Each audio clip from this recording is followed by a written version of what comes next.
Next up, we have Mr. Irvin Rosenfeld from representing Patients Out of Time from Lauderdale, Florida.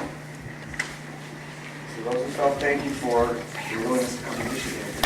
I appreciate coming to the great state of Michigan.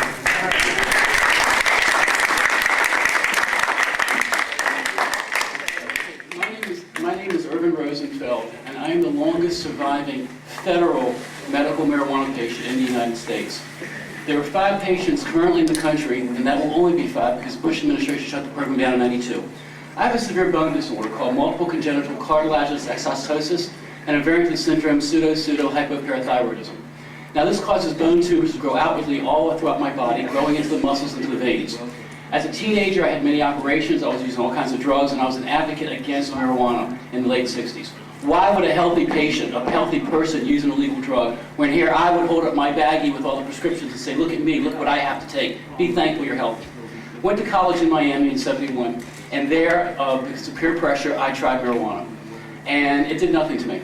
I didn't get high, it did nothing. People around me were getting high, I thought they were self-inducing it. About the 10th time I did it, I sat and played a game of chess for 30 minutes, and I hate chess. As you see, I have trouble sitting. And I sat for 30 minutes, which was the first time in 5 years I did that. Now, I had morphine, I had Quaalude, I had Valium, you name the prescription I had it prescribed. And it dawned on me, I hadn't taken a pill for like 6 hours. Well, then why could I sit for the first time in 5 years? And then they passed me the garbage, marijuana. To me, that's all it was, pure garbage. That's the only thing I did differently, was this garbage. Well, I've got an analytical mind. My family's in medicine. My great uncle was head of pediatrics at Johns Hopkins. My uncle taught pediatrics at Yale. My sister was head of nuclear medicine at Duke. Here's the garbage that might have medical value. So we researched it. And lo and behold, guess what? Marijuana was used in this country from 1860 to 1937. It was manufactured by Eli Lilly, Merck, all the major pharmaceutical companies. It was used for a myriad of disorders, prevalently for muscle relaxant, anti-inflammatory, and for pain. I said, voila, that's just what it's doing for me, and I'm not getting high from it. I've got to have this. Well, the federal government outlawed it. Well, then you mean I have to take on the federal government to get the medicine I need? My doctor can prescribe morphine to me, but he can't give me marijuana? Well, that's the way it is. So that's what I did, because I didn't like being labeled a criminal. So I took on the federal government. Okay, it took me 10 years, but in 1982, I won. And I am now using this medicine legally under the federal government for now starting my 25th year. I've used marijuana, 10 to 12 marijuana cigarettes a day, for 35 years. Now, I'm married. I've been married for 33 years. I'm a stockbroker. I handle millions of dollars on a daily basis. All my clients know that I use medical cannabis. They applaud the fact that I took time off from work to come here and hopefully educate the people in Michigan. That this is not the hysteria people make it out to be. Now you ask, has FDA done any studies? Well, they've given me this marijuana for 25 years almost. Have they done any studies on me? No. Because they don't want to know how well it works. Myself and 3 of the other federal patients had a complete evaluation done privately in Montana 5 years ago. They did brainwave testing, IQ testing, respiratory, blood work, you name it. We tried to look at everything aspect to see what harm this had caused us. Because again, when you have a debilitating disease that you didn't ask for, we did believe what the government's rhetoric was saying. This could harm us. But we've harmed so much to begin with, but the benefits would outweigh any harm possibly. Well, so we did this testing, assuming that we found some problems. Well, guess what? All 4 of us were just perfectly fine. So now the federal government says, well, you know, you're an anomaly. You're the only 4 people in the government, in the country, that marijuana wouldn't harm, but anyone else it would harm. Well, you know something? That's just not the case. They don't want to debate us. They don't want to study us. They don't want to know, and that's sad. Because there are people in this country that are sick and didn't ask for it. They didn't wake up in the morning and your brother didn't wake up and say, well, you know, if I could just catch AIDS, then maybe I could use marijuana to take away nausea from my chemotherapy, for the AIDS wasting away syndrome. Or somebody says, gee, if I could just get cancer, then doing through chemotherapy, I could get marijuana and take away the nausea. Nobody asked for it. But yet they also don't ask to be labeled a criminal. And that's what's happening in this country. That's what's happening. So what's this is, I'm legal, okay? I can go anywhere in the United States and U.S. territories, and I am not breaking any law. I'm a federal patient. I'm using marijuana. I'm legal. But that woman, I don't know, she's a criminal. Per your state law, she's using marijuana. She is breaking your state law. She is a criminal. Okay? She should be locked up and put behind bars. I don't know about you, but I sure would sleep better at night knowing she's locked up behind bars. Wouldn't you? He would. So that's the problem we have here. It's the hysteria. It's people being scared. Okay? It's not a harmful substance. Marijuana is one of the most benign substances known to mankind. We had DEA hearings for 2 years, from 1986 to 1988. Judge Francis Young, their own DEA law review judge, did these hearings, which I thought was biased in picking their own judge. He took 1 year to make his decision after the hearings. His decision was it was one of the most benign substances to mankind, and it should be made Schedule II, along with morphine, along with cocaine, meaning it has medicinal value, but could be potentially harmful. Well, what did DEA do after 2 years of hearings? All the people on one side and all the people on the other with this decision? They said, we don't like that decision. And they got rid of him, and he died in disgrace. So the government does not want to know. The federal government does not want to know. They're not going to do anything about this subject.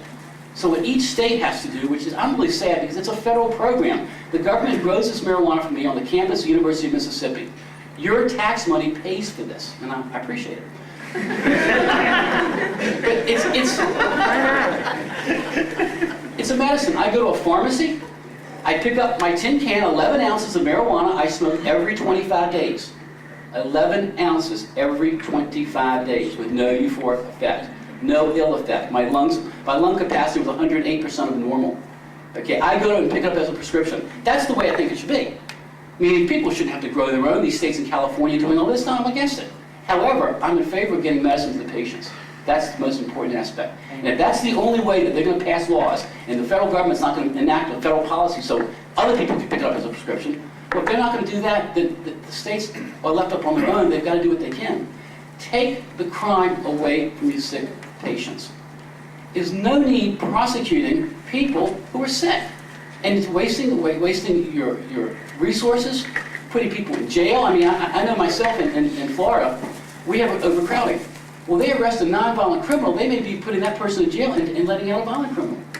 And all because of a weed that's been around for generations and centuries. And yes, nobody ever has died off of marijuana. Now, every drug that's approved by FDA and goes through all their rulings and all their studies and everything, every drug has, it's called an N something or other. It says if you take this much of it, you die. Okay, aspirin, everything. If you take this much of it, you die. That period. There's never been one that says for marijuana, because no one's ever died off of it. No one's ever gotten lung cancer off of it. Dr. Tashkin, a government doctor, who's the main doctor in the country for research for bad things with marijuana. Well, he just came out with a study that was a 10-year study that's for California that he could not find one patient that had lung cancer due to marijuana. That he found lots of lung cases due to cigarettes, and what he also couldn't explain was that people that smoked marijuana along with using cigarettes had less cases of cancer, but he wasn't sure why. So the point being is this I'm the living subject, I'm the proof. Okay, people can stand up here, the government can stand up and say how bad it is. Other people can stand up here and say how good it is. I can stand up here and say, I use it. I've used it for 35 years. Over 24 years, I just started my 25th year, November 20th, under this medicine. I'm a productive member of society. I'm married for 33 years. I have no children because I could pass down this disease, and I wasn't going to do that. I teach disabled people how to sail in Miami, okay, which is an organization called Shake a Leg. So I'm a very productive member of society because I have the right medicine. I don't take morphine. I don't take anything. I haven't taken any other drugs now for 19 years. All I use is medical cannabis. So what does this mean to me? Without this medicine, if I were still alive, most likely I would have died of hemorrhages or something like that, or cancer, the tumors going malignant. I would not be a productive member of society. If I was still alive, I'd probably be homebound on disability. And that's not what I want to be. Now, God's made it to where I was fortunate enough to have the intelligence, the chutzpah, to take on the government.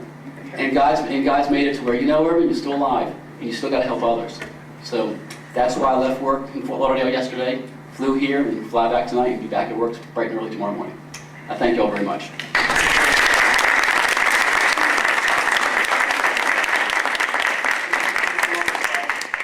Are there questions? Seeing none, thank you for your witness. Is it a brief question? Very brief, yes or no? Very brief, go. I was going to ask the gentleman from the FDA, do you get this from the federal government? Because I heard they Yes. grow it. Okay, because I wanted to question on that. I heard they grow it, and I read a report that there was 8 or so patients that get it. How do they get it legally or illegally? So they get it from the federal government. Right, they grow it on campus, University of Mississippi in Oxford, Mississippi. There the leaf is sent to Raleigh, North Carolina, the Raleigh Research Triangle. It's put in cigarette form, 300 cigarettes, and approximately 300 cigarettes in this tin can, And that's how it's shipped to my pharmacy in Miami, University of Miami, a pharmacy there, and that's where I pick it up. Okay, thank you for that yes or no answer. Mr. Rosenfeld, thank you again for your willingness to come to Michigan and testify. Thank you. Appreciate it. All right, we have 6 minutes left and a number of people that unfortunately we're not going to get to everybody. However, I will ask everybody, the people who are able to testify, just be exceedingly brief and to their specific point as possible.